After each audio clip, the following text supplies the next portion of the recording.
Assalamualaikum warahmatullahi wabarakatuh. Selamat pagi, salam sejahtera untuk kita semua.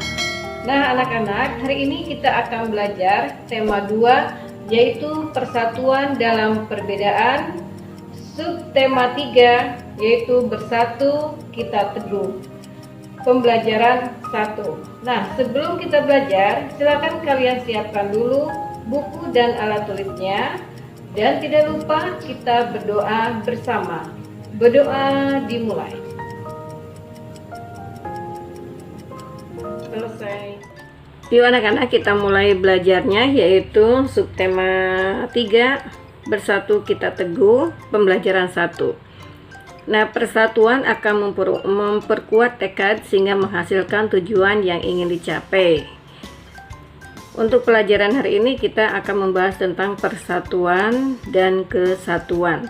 Menjaga persatuan dan kesatuan bangsa merupakan kewajiban seluruh rakyat Indonesia karena negara kita terdiri dari berbagai suku, agama, dan ras. Nah, sebagai pelajar, kalian dapat bersatu dan dalam diskusi saat belajar di kelas, dan persatuan yang memperteguh tekad dalam mencapai tujuan telah dicontohkan oleh para pejuang. Proklamasi kemerdekaan Indonesia sebagai tonggak kemerdekaan Indonesia ini merupakan wujud dari persatuan bangsa Indonesia. Karena kemerdekaan Indonesia dicapai setelah melalui perjalanan panjang para pejuang bangsa melawan penjajah. Persatuan yang kuat memperteguh tekad mereka untuk mewujudkan negara yang berdaulat, adil, dan makmur. Nah, anak-anak perhatikan, di sini ada naskah proklamasi yang ditulis oleh Insinyur Soekarno dan ini sudah kita pelajari sebelumnya ya. Di sini ada, dalam tulisan ini ada kesalahan. Kemudian di sini adalah teks proklamasi yang diketik oleh Sayuti Malik. Nah, MB Dia dan naskah asli proklamasi ini adalah seorang pemuda yang ikut hadir pada saat persiapan proklamasi kemerdekaan ya. Kemudian ia mengambil naskah asli dari tong sampah dan disimpannya. Yaitu dia menyimpan naskah itu selama 46 tahun, 9 bulan, 19 hari. Kemudian teks proklamasi asli itu dikembalikan kepada bangsa Indonesia. Dia membawa naskah asli proklamasi kemerdekaan RI pada hari Selasa pagi, yaitu tanggal 19 Mei 1992 pukul 10.30 dan menyerahkannya melalui Presiden Soeharto. Kemudian naskah itu kemudian disimpan oleh Arsip Nasional atas anjuran Soeharto. Nah, keputusan MB Dia untuk menyimpan naskah asli sangat tepat karena seluruh bangsa Indonesia sampai sekarang dapat menikmati naskah asli proklamasi dan belajar banyak dari kejadian saat itu. Nah, anak-anak sekalian, nanti kalian bisa menceritakan lagi dengan kata-kata sendiri tentang cerita MB Dia dan naskah asli proklamasinya. Nah, kemudian kita akan membahas tentang kosa atau kata baku. Kata baku ya digunakan dalam situasi resmi dan penulisan dan pengucapannya sesuai pedoman ejaan yang disempurnakan atau EYD. Di sini ada contoh kata tidak baku, yaitu nasihat, apotik, cuman, gubuk, jadwal. Ini penulisannya yang berbeda ya. Kemudian contoh kata baku yaitu nasihat, apotek, cuma, gubuk, jadwal. Nah, dengan menggunakan buku EYD, tentulah kata-kata yang dapat kita baca adalah kata baku ya. Nah, kemudian anak-anak sekalian perhatikan di sini ada peta pikiran yaitu tentang MB Dia dan naskah asli proklamasinya. Kalian nanti bisa membuat ya peta pikiran ini. Di sini ada kata apa? Apa peristiwa MB Dia menyerahkan naskah asli proklamasi kemerdekaan kepada bangsa Indonesia? Alasannya, kemudian mengapa MB Dia menilai bahwa teks tersebut memiliki sejarah tinggi? Dan siapa ya MB Dia, Soekarno, Sayuti Malik, dan Soeharto? kemudian bagaimana, dan seterusnya. Nanti kalian isi peta pikiran ini, setelah selesai kalian bisa sampaikan kepada guru kalian masing-masing. Nah, di sini perhatikan ada wacana, yaitu tentang Dayu dan teman-temannya yang berjalan mengelilingi perumahan. Mereka melihat sekelompok orang sedang menanam pohon di lingkungannya. Nah, waktunya Dayu dan teman-teman ini kagum dengan warga tersebut. Mereka bersatu menjaga lingkungan dengan menanam pohon. Nah, di sini tanaman sangat berguna bagi kehidupan manusia. Salah satunya adalah untuk membersihkan udara, dan banyak penduduk Indonesia yang memanfaatkan tanaman sebagai pagar. Nah, di sini adalah contohnya, yaitu tanaman beluntas, yaitu tumbuhan semak. Tumbuhan ini bercabang banyak, kemudian berusuk halus dan berbulu banyak ya. Kemudian selain itu juga ada binatang, yaitu binatang keong sawah atau tutut yang hidup di perairan dangkal yang berdasar ya di lumpur. Dan keong sawah ini banyak hidup di sawah atau rawa-rawa dan pinggir danau. Keong sawah ini berguna untuk membersihkan lumut di kolam ikan, dan keong membersihkan lumut atau rumput yang biasanya tumbuh mengambang di atas air. Nah, kemudian di sini ada manfaat hewan bagi manusia dan lingkungan ya. Yang pertama adalah penghasil bahan pangan, yaitu bermanfaat untuk misalnya makanan seperti daging, telur, susu dan sebagainya. Kemudian yang kedua ini penghasil bahan sandang ya, yaitu untuk memenuhi kebutuhan sandang seperti kain sutra yang berasal dari serat kepompong ulas sutra. Kemudian domba dapat menghasilkan wol.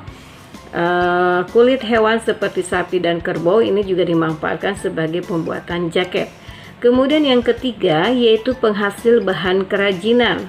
Contohnya kulit sapi atau kerbau ini dimanfaatkan sebagai bahan pembuat wayang kulit. Nah, selain itu juga bulu angsa dimanfaatkan untuk membuat kop. Kemudian yang keempat adalah penghasil pupuk organik, yaitu ini kotoran yang berasal dari jenis hewan ya, seperti sapi atau kambing. Ini bisa dibuatkan menjadi pupuk organik yang baik dan tidak membahayakan lingkungan. Kelima adalah penghasil tenaga. Tenaga gajah dimanfaatkan untuk mengangkut kayu, tenaga kuda dimanfaatkan untuk menarik delman, dan tenaga kerbau ini dapat dimanfaatkan untuk membajak sawah. Nah, sekarang manfaat tumbuhan bagi manusia dan lingkungan. Yang pertama adalah bahan makanan. Bagian tumbuhan yang dapat digunakan untuk bahan makanan adalah batang, daun, bunga, buah, dan biji. Kemudian manfaat yang kedua yaitu sebagai bahan sandang. Serat kapas dapat dimanfaatkan untuk membuat kain sutra. Manfaat yang ketiga adalah sebagai bahan bangunan, yaitu misalnya kayu dari pohon jati, pohon kelapa, pohon meranti ini dapat dimanfaatkan untuk bahan bangunan. Sedangkan yang keempat, manfaatnya adalah sebagai bahan obat. Banyak tanaman dimanfaatkan untuk obat, contohnya misalnya seperti jahe untuk mengobati batuk, daun kumis kucing untuk mengobati ginjal dan sebagainya. Kemudian yang kelima yaitu manfaat tumbuhan adalah sebagai bahan baku industri.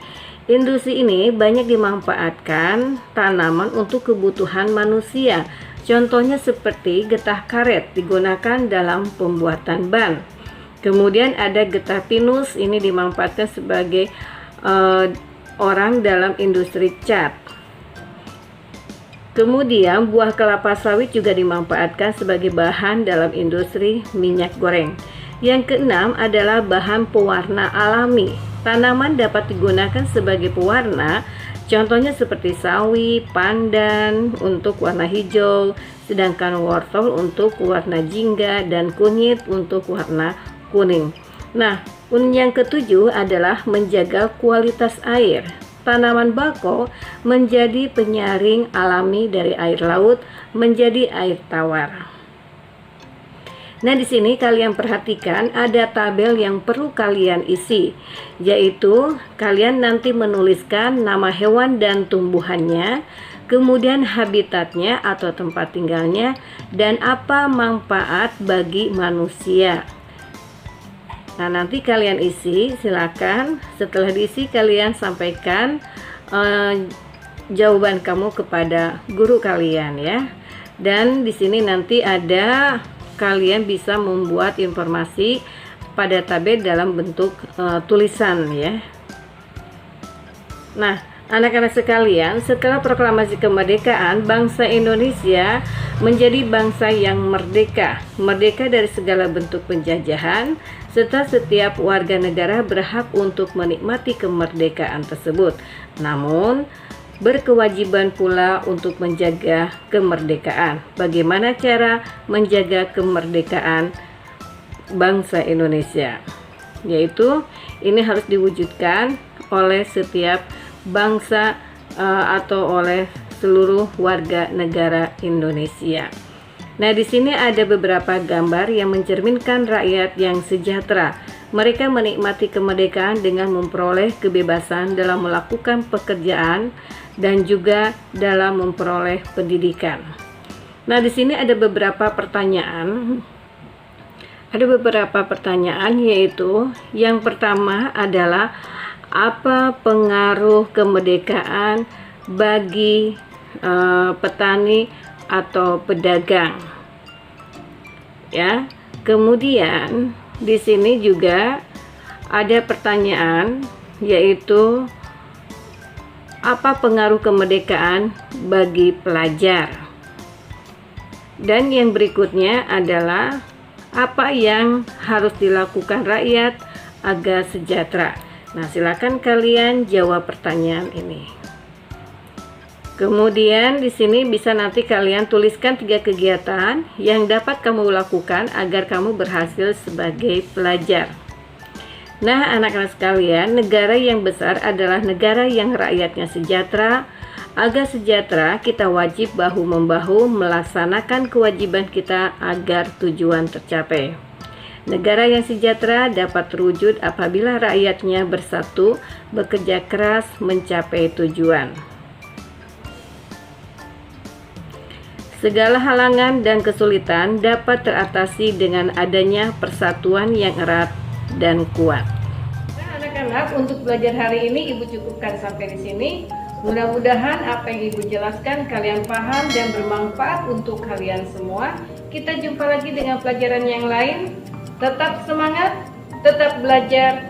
Assalamualaikum warahmatullahi wabarakatuh.